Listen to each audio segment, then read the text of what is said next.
Përshëndetje miq, në kuadër të zgjedhjeve parlamentare të 11 majit, sot do të bëj një bisedë të ngrohtë për të njohur më mirë kandidatin e qarkut fier, Gentian Koçi. Përshëndetje Genti dhe faleminderit që erdhe në Elevate. Përshëndetje Floriana dhe faleminderit për ftesën. Gent, ndoshta në fier të njohim, po për te fierit jo të gjithë e kanë idenë se kush është ky kandidati, kaq i preferuar nga faqja Lolita, që ty të promovon. Dhe jam kurioze të di ç'ne ky promovim tek Lolita. Për këtë në fakt do të pyesim Lolita. Do me thënë ti nuk ke asnjë ide. Nuk kam asnjë ide. Okej, ndoshta i ke pëlqyer në stil, në look, më them më përpara që ishe njëri detajist, që të pëlqen të kujdesesh për veten edhe për veshjen. Është e vërtet kjo? Në përgjithësi i dua gjërat perfekte, në përgjithësi, jo vetëm për veten time, po në gjithçka çfarë bëj, dua të bëj gjithmonë më të mirë. E ke pas gjithmonë këtë sy estetik? Po besoj që jam rrit me këtë gjë dhe sot më është bërë stil jetese dhe diçka që nuk ka kompromis me veten time. Edhe në fakt duhet sqaruar edhe për shikuesit e këtij emisioni që në fakt Genti ka një kompani që lidhet edhe me të bukurën në një farë mënyre, sepse është kompani zbatimi për sa i përket projekteve të arkitekturës, edhe interior design, edhe të gjitha. Kjo ka qenë sepse e ke dashur këtë gjë, të ka pëlqyer? Realisht e kam dashur dhe e dua. Vazhdoj e bëj me pasion, por tani e kam lënë pak pas dorë, thojë sepse duhet maksimumin politik. Sigurisht, sigurisht. Për të bërë një retrospektiv edhe në jetën tënde, ti ke lindur në Dibër, dhe në fëmijërinë e hershme ke ardhur në Fier, për të jetuar në Fier. Si e mban mend fëmijërinë? Domethënë fillimet, si çdo familje shqiptare që kanë bërë ato lëvizjet e tyre për arsyet e tyre, edhe ne u spostuam në Fier. Pa diskutim fillimi gjithmonë është i vështirë, duhet përshtatesh me ambientin, me njerëz të rinj, një rutinë të re dite, shkollën që e shkuta dhe vazhdova këtu, por realisht më kam pritur shumë mirë në Fier dhe e vazhdova dhe u përkushtova me maksimumin tim. Ke qenë njëri që krijoje miqësi? Po, patjetër. Okej. E kam gjetë veten time shumë shpejt në Fier, me miq të mirë dhe që i kam sot e kaq vite që jetojmë, bashkëpunojmë dhe kalojmë gjithçka bashkë. Ti je deri diku me kompaninë tënde në fushën e ndërtimit, por edhe babai yt edhe familjarët e tu janë marrë me ndërtim. Po, është diçka e trashëguar. Okej. Brez pas brezi ka kaluar një nivel tjetër. Në ç'kuptim brez pas brezi, me se janë marrë ata? Po, sepse edhe të parët tonë kanë kontribuar në ndërtim në ndërtesave siç është Azotiku në Fier, Kisha, domethënë brezat tonë të largët, nga e cila vazhdoi dhe rrugtimi jonë që u ambientuam u transferuam në Fier. Domethënë ka pas lidhje, ka pas lidhje me Fierin. Zhallarët e mi kanë pas punuar prapë në Fier në ndërtim, babai gjithashtu. Okej. Dhe e trashëgova unë pastaj. Po. Si fëmijë, çfarë projeksionesh ke pas për të ardhmen? Çfarë ke dashur të arrish? Dhe a je në sinkron me atë që ke dashur më përpara? Siç e thash, domthonë gjithmonë jam përpjekur të arrij maksimumin e kërkesave që kam pasur për veten time. Jam ai djali që realisht nuk kënaqem asnjëherë me arritjen, me gjën, nuk ja bëj çefin vetes. Them ke shumë punë akoma për të bërë, për të vazhduar. Dhe pastaj gjithë pjesa e rutinës të merr me vete.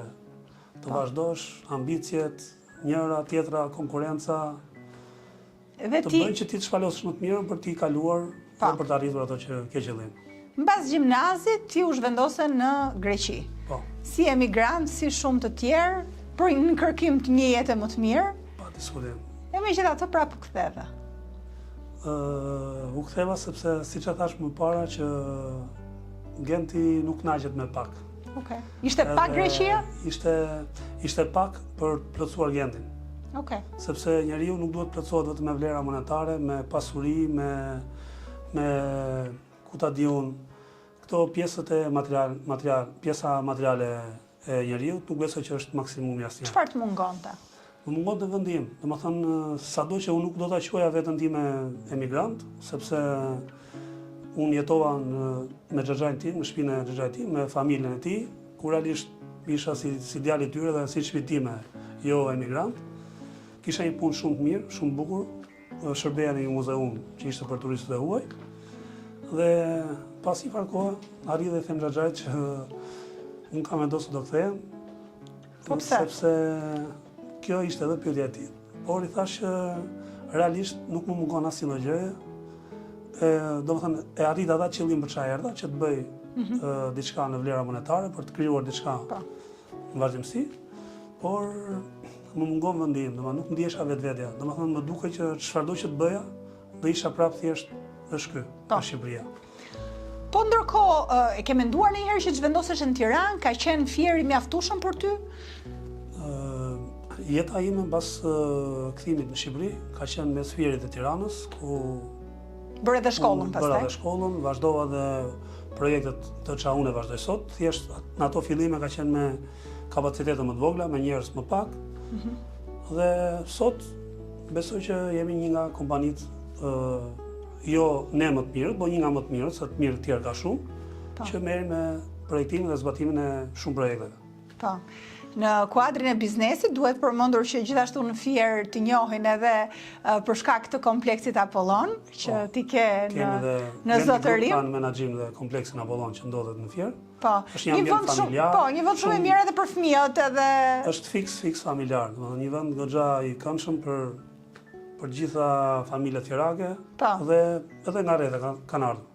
Po thoshe më përpara që familja ka qenë e rëndësishme për ty, njerëzit e afërt, prindrit, dhe i rritur në një familje prej 5 antarësh, ku keni qenë 2 motra dhe një vlla. Ndërkohë, ke kaluar edhe ti një dramë familjare, po më tregoje. Mund ta përshkruash pak më shumë? Vetëm unë e di se si ndihem dhe se si është kjo gjëja brenda meje. Por ka ndodhur një periudhë që unë kam humbur motrën time të vogël. Në një moshë shumë të re? Shumë të re, 23 vjeçë, sapo kishte mbaruar universitetin, u diplomua, e ngatshme për të dhënë drejtim jetës. Por disa gjëra nuk varen dhe nuk janë shkruar nga ne. Ajo sot, mbas kaq vitesh, më duket sikur akoma e kam në shkollë, në universitet. Duket në sytë e tu, në fakt, që ti akoma e ndjen dhimbjen. Ajo humbi jetën nga një smundje e keqe apo jo? Ka qenë leuqemi? Leuqemia akute. Leuqemia akute. Dhe ndodhi shpejt? Më shumë shpejt, sa është një nga arsyet që unë nuk arrit do ta perceptoj dhe ta mendoj që ka ndodhur akoma dhe sot. Unë ishim me pushime familjarisht, pushime si asnjëherë tjetër. Në shkuptim si asnjëherë tjetër? Në asnjëherë tjetër sepse nuk ishte zgjatur pushimet tona gjatë asnjëherë, si çdo familje shqiptare. Përcaktonim ato ditët tona të pushimit në Behar ose Ndime, dhe atë vit ishte ndryshe. Ajo mbaroi dhe shkollën, apo jo? Mbaroi dhe shkollën, diplomua dhe vendosëm të kalonim pushimet në Bregdetin shqiptar. Mbaruam aty periudhën që kishim caktuar, bëm një udhtim bashkë për në Greqi, ku më priste dhe familja ime, ku do kalonim dhe disa ditë tjera me pushime. Morëm familjen time, shkuam tek Zhallart, ku në atë kohë jetonte edhe gjyshi dhe gjyshja. Ishte dëshira sa që shkonim edhe t'i takonim atje, sikur ta dinte që mbase do ishte hera e fundit. Kaluam dhe atje pushime të paharruara, që i kujtoj edhe sot dhe më duket sikur kanë qenë dje. Dhe pasi u kthyem, u shfaqe gjitha kjo që na e mori shumë shpejt. Sa shpejt? 6 muaj. Për 6 muaj. Keni qenë shumë të lidhur? Pavarësisht se ishte motra ime e vogël, unë e quaja si vllajin tim vogël gjithmonë. Jo se motra madhe ishte gjëja më shtrenjtë që ne të dy kishim, por ishim pak më afër, më shpesh me njëri tjetrin, sepse motra e madhe u martua dhe vazhdoi jetën e saj në Itali, me bashkëshortin, familjen e vet. Dhe ishim ne dy të shtëpisë, edhe zgjeshim dhe duheshim, kontaktonim gjithë ditën me njëri tjetrin dhe mund ta mendoni vetëm. Në një moment se ke më. Si e kalove këtë dhimbje kaq të madhe? Megjithse unë tani kur shikoj sytë e tu të përlotur, nuk e di a e ke kaluar tamam këtë dhimbje. Thash është diçka që nuk ka kaluar dhe nuk do kaloj asnjëherë. Thjesht jam mësuar që jetoj me të, kam pjesë time. Pjesë përditshmërisë time, të jetës time dhe po si e përballur me këtë dhimbje? Nuk është diçka që kalon. domethënë është diçka që ta zhvlerëson gjithçka çka ti bën deri në ato momente, sepse njeriu mundohet të punojë, të rregullojë jetën, familjen, njërin tjetrën, që të gjitha. Dhe në fund që harron që është shëndeti, pjesa kryesore, dhe në moment kur realisht nuk e ka, ose nuk e ka një pjesëtar i familjes ose nuk e ke, kupton që e gjithë pjesa tjetër shumëzohet me zero. Në ato momente, domethënë ishte një blackout i jetës time, gjithçka ngeli në mes, u ndërpre, sepse nuk e rivazhdoja, s'kisha një motiv për ta rivazhduar punën, jetën, se thosha që jeta vazhdon, po çfarë kuptimi ka kur ne punojmë, luftojmë gjithkohën dhe vjen një moment që s'ja del dot me asgjë. Vjen një moment që nuk ka vlerë as puna, as leku, as një gjë nuk i bën zgjidhje. Dhe njeriu me veten atë moment thotë që po për çfarë po mundohem kur e gjitha mund ngel ka për një ditë direkt në vend. E megjithatë ti e rigjete forcën për të ecur për të vazhduar përpara, sepse shikoja babin, maman, familjen time që kishin gjithë sytë e unë. Dhe duhet ta vazhdoja për ata, se s'bën. Në ç'kuptim sytë e këtij? Po djali vetëm i familjes, babai mund ta mendosh vetë, çfarë gjendje ishte, dhe i detyruar i dhash kura e vetes fort dhe vazhdo. E shprehje ti dhimbjen apo e mbaje për brenda? Nuk mund t'ja shtoj akoma më shumë dhimbjen prindërve, Po. por gjithsecili e vundem atë pjesën e vet. Pa ata si u përballën? Nëna, babai, si e kaluan? Në një mënyrë që nuk ka fjalë ta përshkruash, mund ta mendosh vetë si mund ta përjetoj një prind humbjen e fëmijës tij, por dhe ata gjetën kurajon dhe nguximin për të vazhduar për mua, motrën tjetër dhe gjithë pjesën e familjes. Duhet theksuar fakti që ti ke një familje të madhe vet. Për ata që nuk e din, ti je martuar me 4 fëmijë. 4 fëmijë që ti kesh me jetë,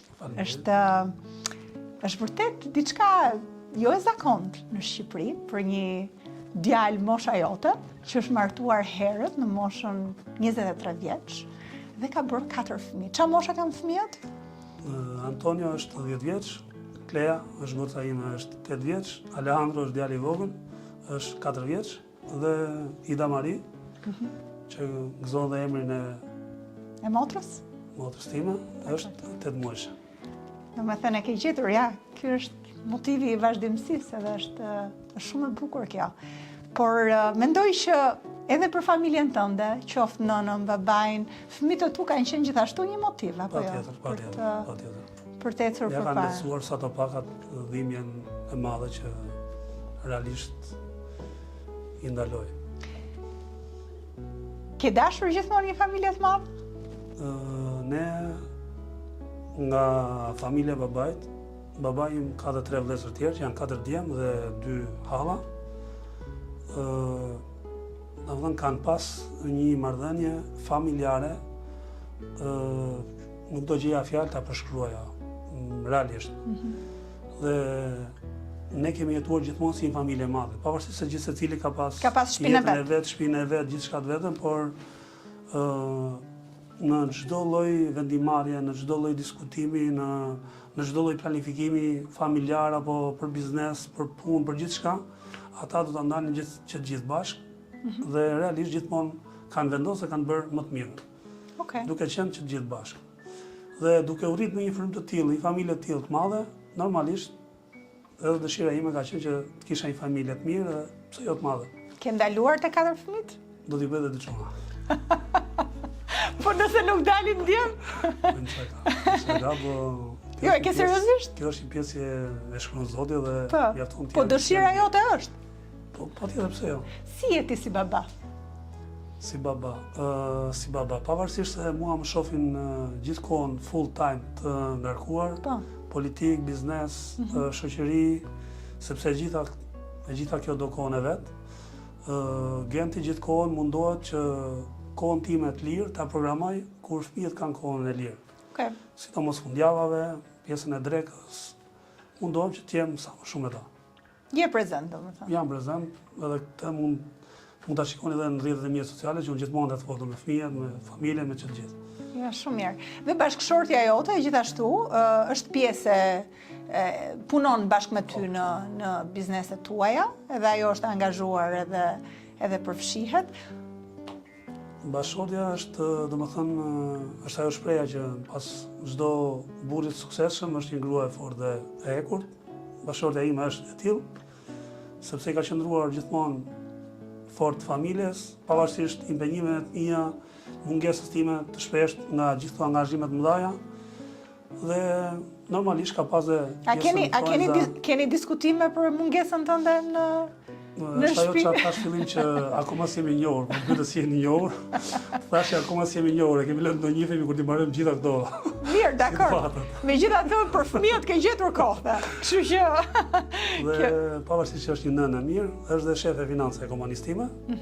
Domethënë nuk kam dashur që thjesht të bëj fëmijë dhe t'ja mbyll jetën e saj në shtëpi, por e kam menaxhuar që të bëj dhe punën, dhe familje dhe të ketë dhe kohën e vet për jetën e saj. Absolutisht. Dhe ka ndihmë dhe maman time që të kohën me fëmijët. Po, thej që prindrit i ke afër, por nuk i ke në të njëjtën shtëpi. Jo, ne jemi një shtëpi e madhe dhe pa diskutim prindrit kanë edhe shtëpinë, edhe dhomë në apartamentin tim dhe në shtëpinë time, po kanë dhe shtëpinë e tyre që kur duan qetësinë, shkojnë në shtëpi e tyre, kur duan të jenë me fëmijët, rrinë me mua. Dhe kohën më të madhe patjetër me mua e kaloj. Qetësinë e duan ata, po e doni edhe ju. Besoj që duan ata sepse unë kur vi qet jam se janë gjithë në gjumë. Gent, flasim pak edhe për angazhimin tënd në politikë. Ti ke qenë edhe je njohur, unë të paktën të kam njohur gjatë kohës së foltores, por angazhimi jot në Partinë Demokratike daton më herët se sa kaq. Patjetër. Pse ky pasion për politikën? Pasion, siç ta thash, Gendi është gjithmonë që i do gjërat e mëdha, i do gjërat e mira, i do gjërat e bukura dhe realisht më shumë ka qenë një nevojë që unë e kam parë për të pasur një mundësi për të bërë diçka më shumë për njerëzit e tjerë. Sepse çdo njeri, domethënë si dhe unë në politikë, por kam parë dhe shumë djemë të rinj që jetën e tyre pothuajse kanë zgjidhur me punët e tyre, me bizneset e tyre, dhe mendon neve që jemi bashkuar Partisë Demokratike në opozitë. Domethënë duke mos pritur asnjë lloj përfitimi, asnjë lloj. Po pse ky idealizëm nga të kaburuar? Domethënë ka ardhur nga familja, ka ardhur nga angazhimi vet? Patjetër nga familja, sepse familja ime ka qenë dhe është demokrate dhe mbështetëse e fortë e Partisë Demokratike të Shqipërisë. Dhe normalisht është trashëguar tek unë. Kur e ke filluar angazhimin tënd? Në 2013. Okej. 2013 si antar i Forumit Rinor, pastaj me Forumin Rinor në suport të kryetarit aktual që ishte atëherë. Më vonë kryetari i grup seksionit rajon nr. 1, i grup seksionit nr. 1, dhe sot në kryetari i Partisë Demokratike të Fierit dhe kandidat për deputet. Si ka qenë ky rrugtim? Domethënë, me siguri përtej aparencave dhe suksesit të tanishëm, ka pas sfidat e veta. Unë të paktën kam dëgjuar që Genti ka qenë përgjithsisht në raport dhënjeje më shumë se sa marrje në Partinë Demokratike. Është e vërtet kjo? Në opozit, vetëm do japësh, nuk isha merr. Nuk marrësh, po merr kosto. Po. Nuk merr kosto edhe kur vetëm jep. Të ka dhënë kënaqësi kjo dhënia? Kënaqësi pafund. Pse? Po sepse të thash që Partia Demokratike e Shqipërisë e shoh si një mundësi për gjithë shqiptarët, jo për mundësi personale, dhe kur ti kontribon për të dhënë një mundësi Shqipërisë tënde që kaq shumë e do dhe jo pa qëllim e kemi zgjedhur të jetojmë këtu, jo të largohemi. Si shumica kanë bërë, normalisht nuk ke pse kursesh për të dhënë maksimumin tënd që kjo forcë vijë pushtet dhe të zgjidhë jetën e gjithë shqiptarëve. Po fushata, si ka qenë? Ka qenë ndryshe nga angazhimi i më përparshëm që ke pasur? Unë kam qenë pjesë e çdo fushate nga 2013 e në vazhdim. Çdo fushat ka pas dinamikat e veta, pa diskutim, dhe vështirësitë e veta, dhe kënaqësitë e veta, pa diskutim, se kur je një ekip i mirë, edhe lodhja në herë të kthehet në kënaqësi. Dhe fushata 2013 këtë herë je vet. Më e vështira. Dhe këtë radhë bëj fushat për vetën ndimet. Jam më lirë, por më i lirshëm në shprehi, në vendimarrje, në gjitha, por patjetër që është shumë e lodhshme, shumë e egër si fushat, sepse gjithë secili do për vete, por do t'ja dalim. e para do t'ja dali Partia Demokratike e Shqipërisë, do fitoj dhe pastaj ne. Për çfarë flet më shumë ti me miqtë tu, me familjen tënde, për biznes apo për politikë? Është relative, gjithkohë. Kur jemi fushat, jo në 100%, po do thosha 300% të diskutimit e merr politika, pa tjetër. Pastaj pjesa tjetër normalisht është biznesi, familja. Po ku qëndron pasioni yt më i madh? Pasioni pa tjetër politika. Okay. Genti është ideal që nuk jam në thojza egoist, që mendoj vetëm për veten time dhe për familjen time. Gjithmonë, edhe sot që s'jam as deputet, asgjë në politik, përveç se kandidat, gjithmonë mundohem të bëj maksimumin për ndihmuar njerëzit dhe për njerëzit. Gjithkohë. Dhe kjo është shumë kollaj e verifikueshme se mund të pyesni në rrethin tim që më rrethon. Patjetër. Gjithmonë mund bën, domethënë, jo të gjitha zgjidhen pa diskutim, por nga agenti nuk marrin kurrë përgjigje jo. E marrin problemin, them do ta shohim, mund të bëjmë mundimin tonë. Nëse zgjidhet, them e zgjidhim, nuk e zgjidhet, nuk zgjidhet. Kush ka qenë suport jot më i madh gjatë kësaj kohe? Suport e ke fjalën për Mbështetje. Mbështetje familja, patjetër. Familja që do ta quaja mbështetje sepse kur ke një familje të mirë që realisht ja del dhe menaxhon vetveten, Po. që nuk është nevoja që ti të jesh gjithkohë dhe të merresh, është goxha suport. Dhe motori i gjithë kësaj energjisë time ka qenë shoqëria. Okej. Që i kam pas krah gjithkohë, si vëllezër, jo si shok. Dhe bashkë kemi dalë çdo sfidë, se ata dinë që edhe unë jam për ta gjithkohë. Okej. Kemi besuar dhe ky besim na ka sjell deri këtu, kështu që vazhdo të besosh Gent. Faleminderit për kohën, faleminderit për intervistën dhe besoj që u njohe shumë më mirë përmes këtij bisedimi që bëm bashkë. Faleminderit shumë dhe juve dhe sukses edhe juve. Faleminderit.